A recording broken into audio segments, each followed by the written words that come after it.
बाबा अरे जरा त्या बातम्या लावून दे रे मला. बरं बरं बरं.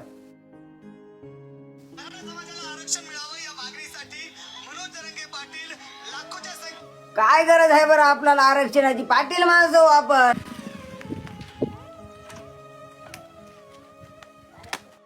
काय झालं रे? 2% फक्त सिलेक्शन नाही झालं. 2%. बाबा नोकरकी लागली नाही म्हणून काय झालं? आपल्यापाशी जमीन जुमला आहे. पाटील माणसं हो बाबा आपण. हो हो आपण पाटील हो ते मला माहित आहे. आपण दुसरं काय बोललं नुसतं पाटील नावाशिवाय? बाबा तसं नाही रे. 5 एकर जमीन आहे आपल्यापाशी. दोघा भावाने किती उकरून खाली तरी सरत नाही ना आपल्याला. तुमचं खरं आहे हो समज. आम्हाला 5 एकर जमीन आहे. त्याच्यात 2 भाऊ आहो आम्ही. आम्हाला किती येते? 2.5 एकर. मात्र येणाऱ्या पिढीसाठी नोकरकीची गरज आहे हो. आज आरक्षण असतं तर मग सिलेक्शन झालं असतं. फक्त 2% गेलो. 2%. अरे बाबा आपल्यासारख्याला नोकरक्या लागत नाही तर रे. काहून लागत नाहीत? आपल्या ते जिद्द आहे ना करायची. मात्र ते आरक्षण पाहिजे ना त्याला. ते बाबा तू म्हणायला ते गोष्ट खरी आहे मात्र भेटायला पाहिजे ना. का नाही भेटत? भेटते. त्यासाठी आपल्याला एकजूट व्हावं लागेल.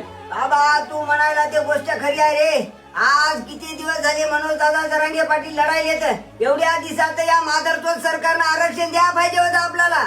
अहो बापू म्हणून तर म्हणालो ते एकटा वाघ लढायला आपल्या मराठा समाजासाठी. आता आपली तिथं खरी गरज आहे. म्हणून तर म्हणतो तुम्हाला आता पाटीलपणा काढा अंगाचा. चला आता आपण जाऊ त्या मुंबईला.